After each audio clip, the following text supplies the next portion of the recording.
pandering to President Bola Tinubu for personal gain. This criticism, if you may recall that it followed Governor Sonny's remarks on an interview on our channel on Monday, where he expressed surprise at the growing criticism of Tinubu's administration from some founding members of the All Progressives Congress. First, what's your reading of this attack and counterattack within the ruling party, especially from the like of Malam Nasir El-Rufai? Well, it is no secret that former Governor Nasir El-Rufai and his successor and long-term friend and younger brother, Senator Obasani, had been frosty for some time. I remember appealing to supporters, friends of both men, not to cause any crisis between them, because these are people who go back a long time in terms of their friendship.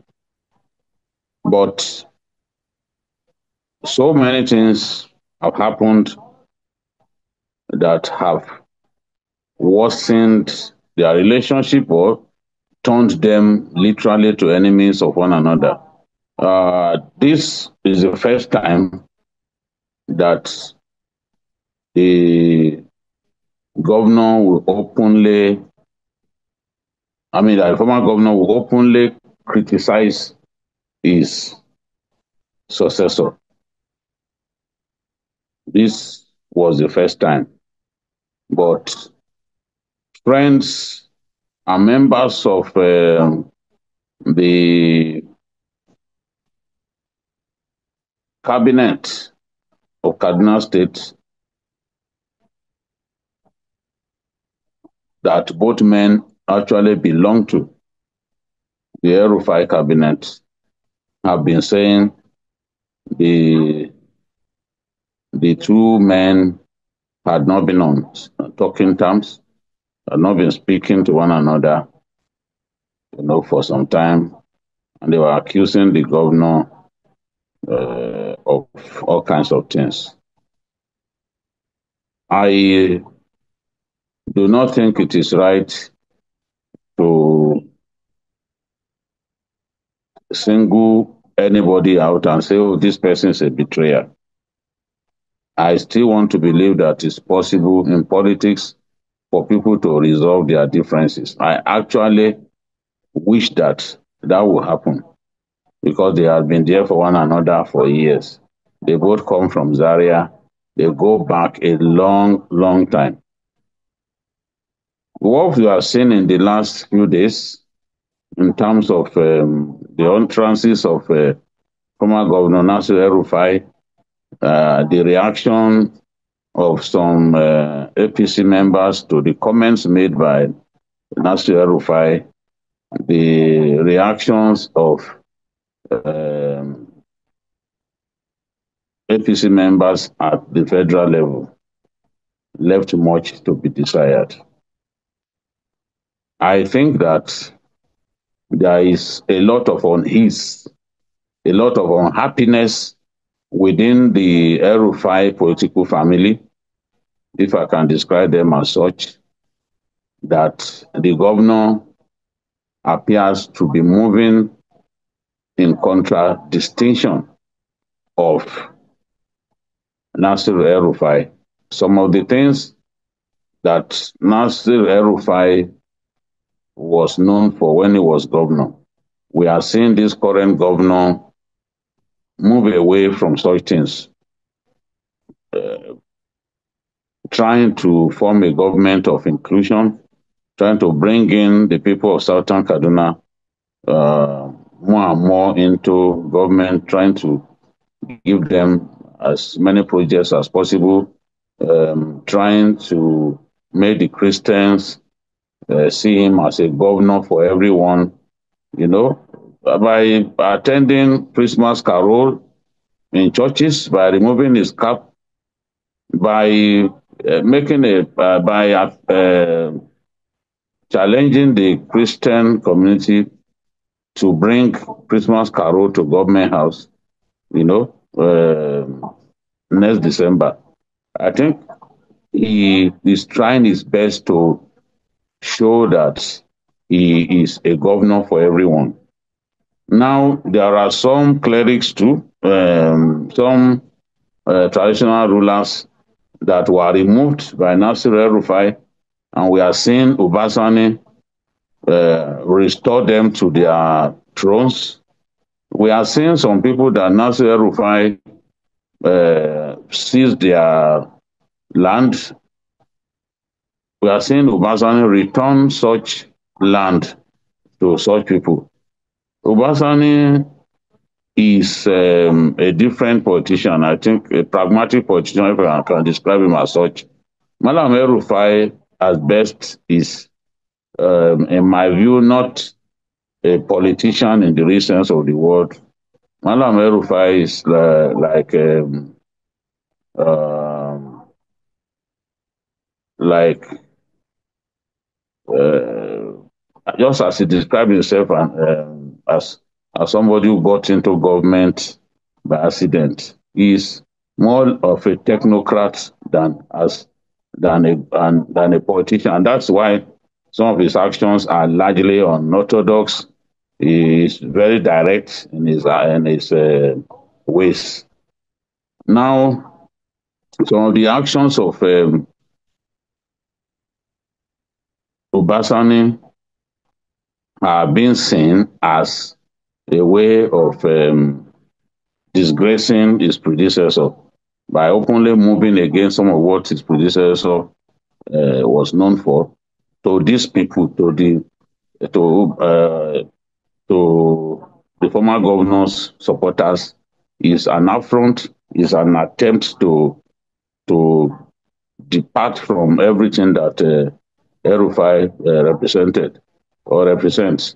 Now, to make matters worse, the because of the anger um, generated by the big debt overhang on Kaduna State that have already been blamed on the former administration. The state, the House of Assembly in the state, began to probe the administration, especially the huge funds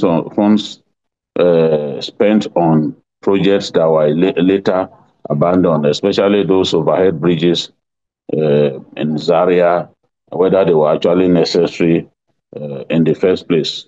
The moment that the moment the probe began, many people began to say, "Oh, the governor had a hand in it." As far as they are concerned, it is not possible for an assembly, a state house of assembly, to launch a probe into the administration without the governor sanctioning it. So this was the first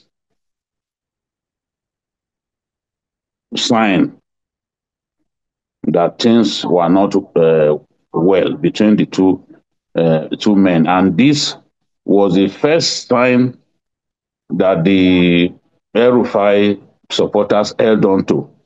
As far as they are concerned, the federal governor was behind the probe of his predecessor and brother.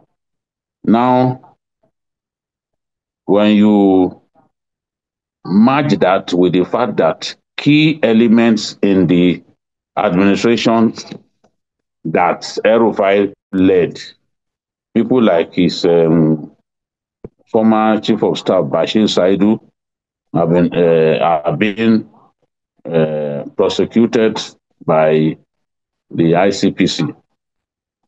You then also can see why Nasir El-Rufai is angry at this time.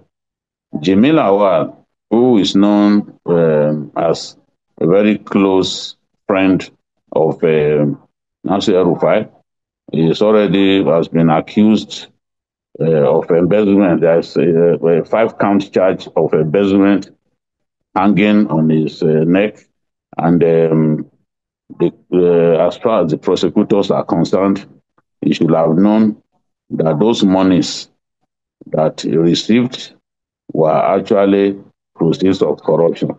So apart from him, there is also uh, Bashir Saidu, the former chief of staff, is accused of money laundering and of accepting cash payment in the sum of 155 million from one Ibrahim Mukhtar. This is a case that ICPC filed against him. He was in detention for some time. So Bashir Saidu had actually been attacking the Kaduna governor on radio in northern Nigeria, accusing him of betrayal and all that. Now he is being prosecuted by the ICPC. The governor is apparently not happy at the debt that he had to inherit. About 5 billion naira is deducted every month as source from statutory allocation to Kaduna State. This is not something that the governor is happy about. In fact, he has told people that if not for the president, he would not have been able to cope. So now, Nasir El-Rufai came out to launch an astonishing attack on the governor, accusing the governor of being a sycophant to President Bola Ahmed Tinubu because President Tinubu has been giving him money and all that. Let me read some of what he said about the party. He also launched a big attack on the APC. He said there is no party or no party organ has met in 2 years. No caucus, no neck, nothing.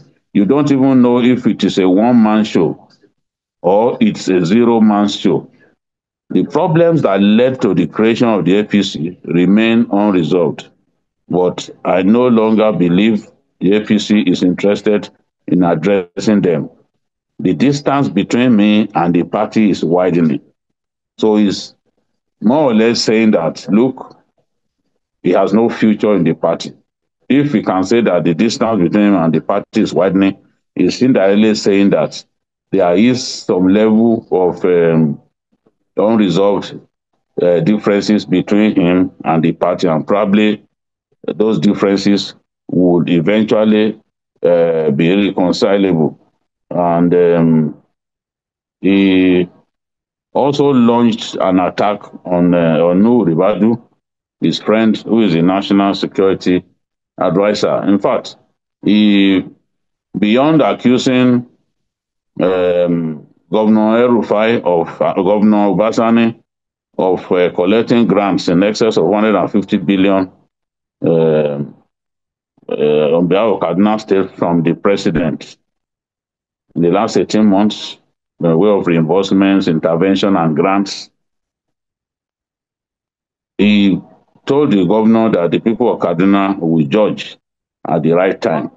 But if he had accused Obasani of taking those funds and using and spending it all by himself, I think I would have supported him. But if a president is supporting a governor who has to contend with a big debt overhang, then I do not see anything wrong in that. Mr. Right. President gave fertilizers worth 9 billion naira to the governor of Kaduna State. Today, Kaduna State has some of the richest farmers in our country. I just did a documentary on billionaire farmers in Kaduna State. You can imagine a farmer reaping in excess of 1.5 billion from just 3 to 4 crops. Mm. You know, reaping 100, I mean, reaping 835 million from maize alone, maize, you know, 835 million from maize alone. And the same farmer also grew rice. The same farmer also grew beans. In fact, he made more than 300 million, 345 million from white beans. That has already crossed the billion naira mark. And Kaduna, 6,700 people are going to Hajj from Kaduna, is the highest in the country. And majority of them, an overwhelming majority of them are farmers. Some of them are even sending other people to Mecca, up to 9 people sponsored by an individual to Mecca. Kano State that subsidized Hajj didn't get more than 5,000 people going for Hajj. But here is Kaduna that didn't subsidize, getting 6,700. If the president had not supported the Kaduna State governor, perhaps the governor would have been in so much trouble now. So I really Right. do not see what is wrong in a government Mm. helping out a government, bailing out. After all, the former president Buhari bailed out some states using federal funds to bail states out when they were unable to Even pay El-Rufai salaries. also received. He also received from some of these bailouts Yes, from yeah, Buhari's though it regime. was Yeah. also supported. So I don't think that it is right to attack a governor because he received support for his state from a president. I don't think it is right All right. at all. All right. Because so, El-Rufai but has if you look at every it, reason.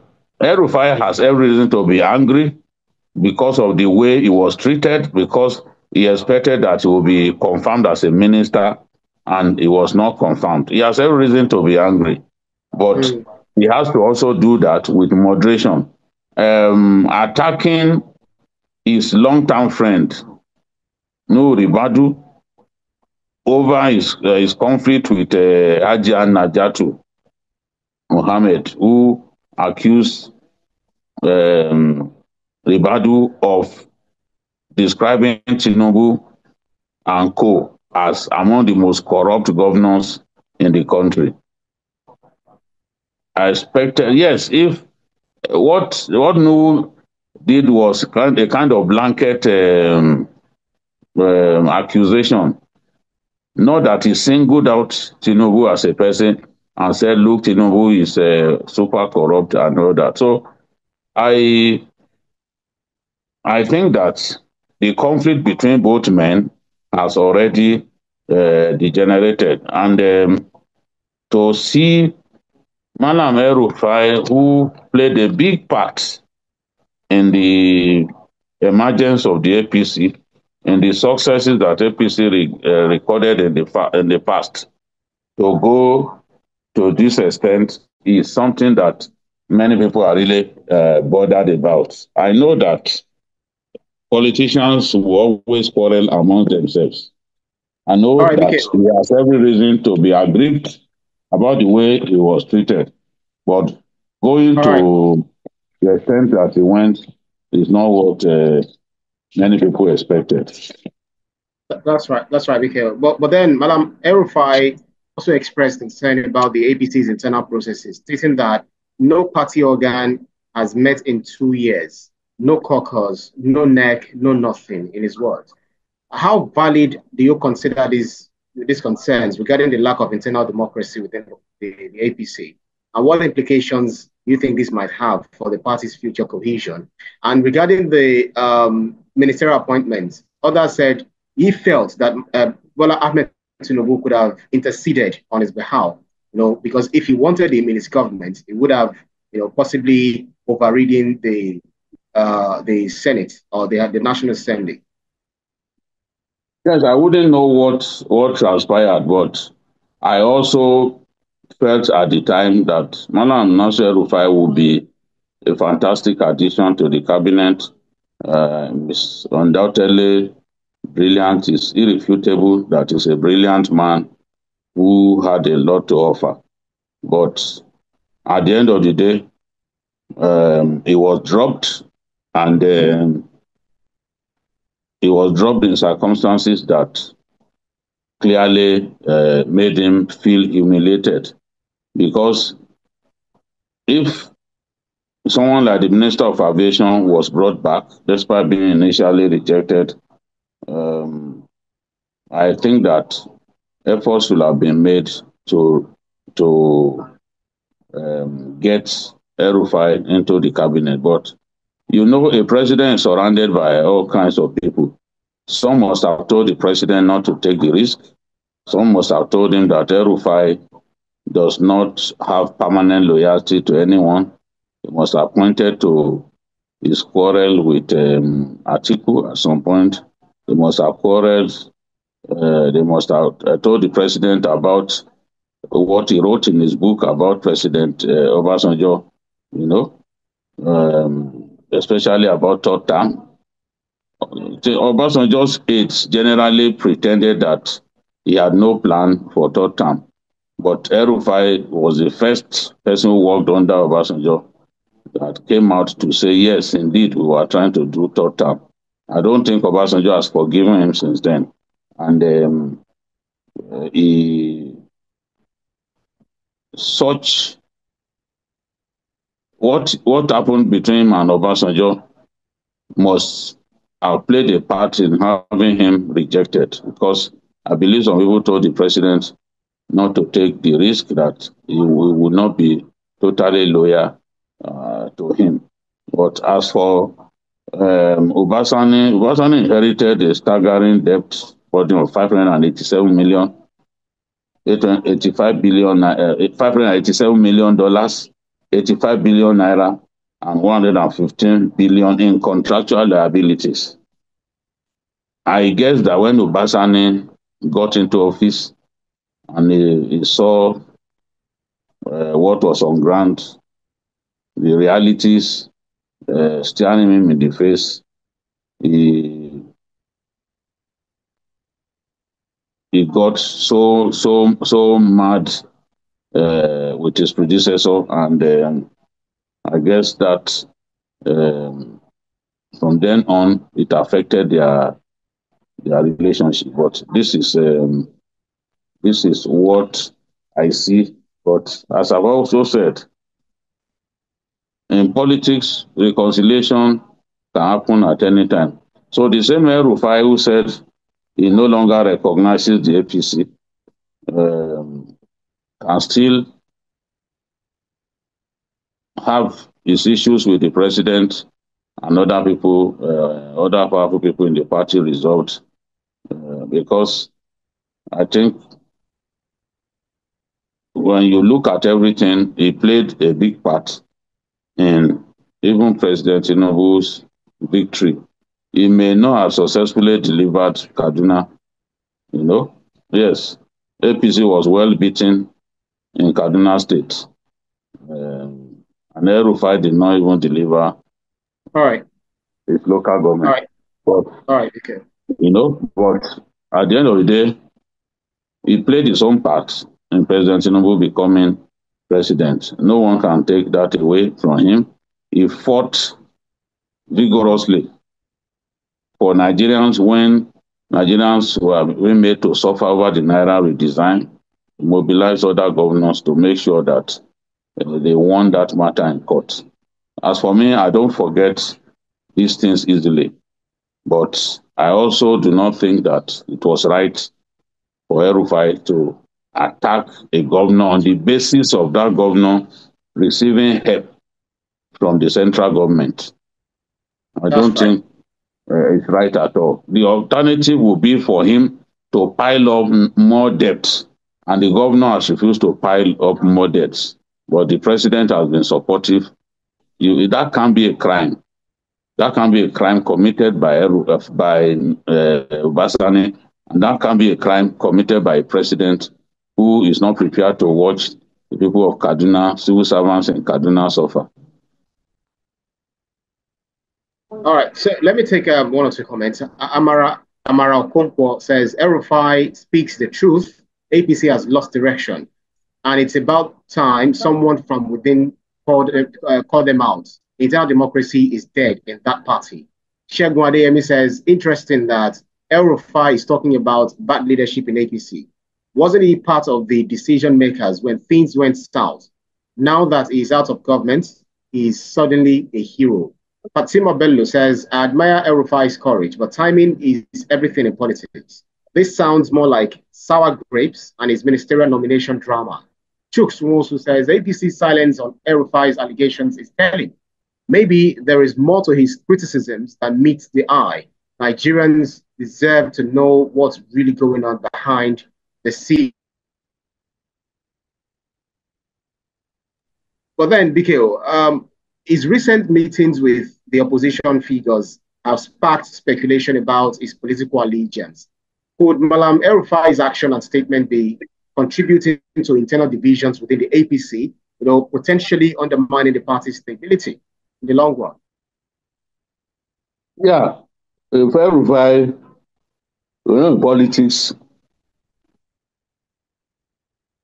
when a politician feels diminished, he can go to great lengths. Some of the comments made by Nasir El-Rufai are capable of destabilizing and possibly bringing down the APC.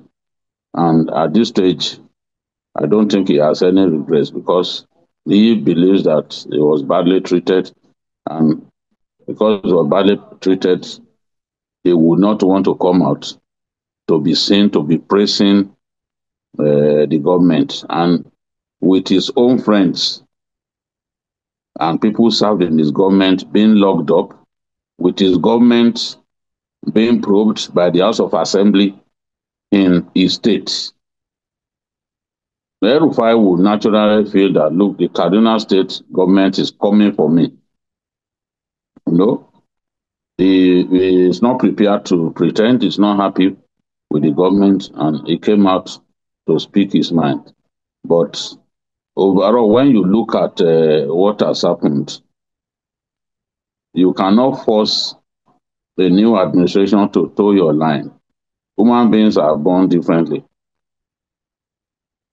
Ubasani and El-Rufai are different people. So, in terms of style, they are very, very different. That's why, and you cannot also tell a man which people he should pick as his friends. Today, El-Rufai is not happy with the president because he felt the president should have shown up for him and have him brought into the cabinet despite the petition against him. He is not happy with the president, but Ubasani is happy with the president. He's happy to defend the president. He's happy to work for the president. He's happy to rally his colleagues as governors to support the president, especially on the tax reform bill. He's happy to show his colleague governors that, look, the North has some benefits even in this tax reform. He's happy to show them some of the low-hanging fruits in terms of the tax reform bill. So one man's friend is another man's enemy. Ubasani is happy with the president at this time, but his predecessor is not happy with the president, and he will be prepared to do whatever it takes to embarrass the government. And he's even saying that the way the government, the way the Tinubu administration is running the government amounts to a national emergency. So these things are really big signs that El-Rufai is ready for war with the APC. And when El-Rufai begins to fight you, he doesn't pull back at all. Doesn't pull back. whether it's the military that is fighting or the government of Jonathan, we know that it doesn't pull back. It will continue to attack you. That is what we are saying. All right. All right. Let me take some more comments. Uh, this is David Olatunde saying that this is a classic case of the pot calling the kettle black. El-Rufai was a top enforcer of APC's policies when they mattered. Now it wants to be the voice of reason. Hadiza Abdullahi says, we need more leaders like El-Rufai who are bold enough to speak out, regardless of personal cost. The APC needs serious reform if it wants to stay relevant. Emeka Eze says, this looks like political grandstanding. El-Rufai knows how to stay in the spotlight and is playing his cards right for 2027. I don't know whether that sounds, correct to you, Biko, as we close. I just want to add it to Zainab Musa's comments, saying that politicians attacking their own parties always seem like they are preparing to switch sides. Is El-Rufai about to form an alliance with the opposition ahead of 2027? Biko, what is clear is that except strong steps are taken to reconcile him with the people he's quarreling with now, he will have no choice but to work against the APC. I don't know who he will eventually work with. I don't know which party he will eventually work with. I do not see, he may not want to work with the PDP, given how he had attacked and destroyed the PDP in the past. And joining the PDP will show to people that he is not a progressive anymore and that he was only pretending to be a progressive. So the SDP, yes, the SDP is like a new broom. He may want to join hands with the SDP, but how much impact can the SDP make in national politics? At best, SDP can win a few states, and they do not stand a chance of even winning El-Rufai's home state of Kaduna.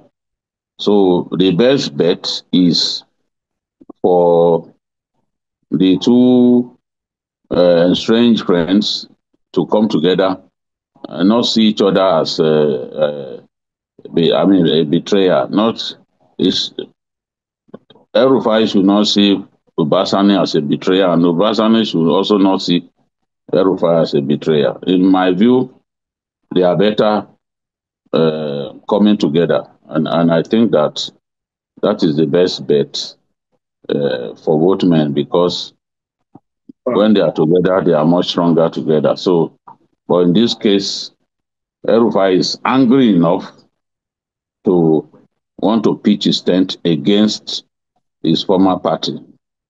So this is where we are on this matter. But just like you said, but just like you said, he helped the incumbent president. He also played a role in the emergence of President Bola. Yes. So should the president invite El-Rufai and talk to him as a brother and friend, and let's say, what do we call it? Friends, yeah, that's the word. President Tinubu has a history of leaving some of these matters to go on for so long before he intervenes. It is possible, it is still possible for him to intervene in this matter. I don't want to see him, I don't want him to see El-Rufai as an insignificant person. If you have El-Rufai on your side, you have an asset in many ways. This is the way I see it. It is an asset in terms of the way he speaks and the way he stands firm on things that he believes in. So you need such people on your side, because when they are with you completely, no half measures. But El-Rufai going around making the kind of comments that he's making now,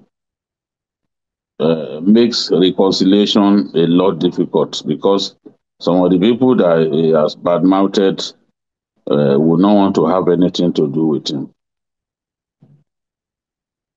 And he also said that the people of Kaduna will decide in the fullness of time. Of course, the decision Right. as to whether Obasanjo continues in office is in the hands of the Kaduna people. It's not in the hands of El-Rufai. It's not in the hands of anybody. It's in the hands of the Kaduna people. If the Kaduna people are happy with Obasanjo, they will give him another term. So I don't think at this stage anybody That's right, can Mikhail. say, That does it for today's session. yeah. That's right. Right. Thank you very much, Mikhail. That's our show for today's edition of Issues with Jide. Special thanks to you, Babajide Koladititoju, for those insightful analyses, as always. Thank you, Ibrahim. Thank you, worthy viewers. We thank you for your love. We thank you for your support. We'll be there again to do this next week. I had to come out of the annual retreat of the management team of TVC to do this because I value our viewers. I value your support. I value your patronage. I value what you are to us. So I had to come out of the retreat, even when it was TVC News that was being discussed, my department. I still felt that it was important to take that permission to do this program. Interesting. Thank you very much, Mikhail. Thank you so much always. And thanks to you to our audience for keeping our company in every edition. You can see the program again anytime by subscribing to our YouTube channel, TVC News Nigeria. Click on the subscribe button to get the latest information. You can also follow us on our social media platforms at TVC News NG. I'm also at Ibrahim_Shita. On behalf of the rest of the team, I'm Ibrahim Shita. See you again next edition. Thank you. Bye for now.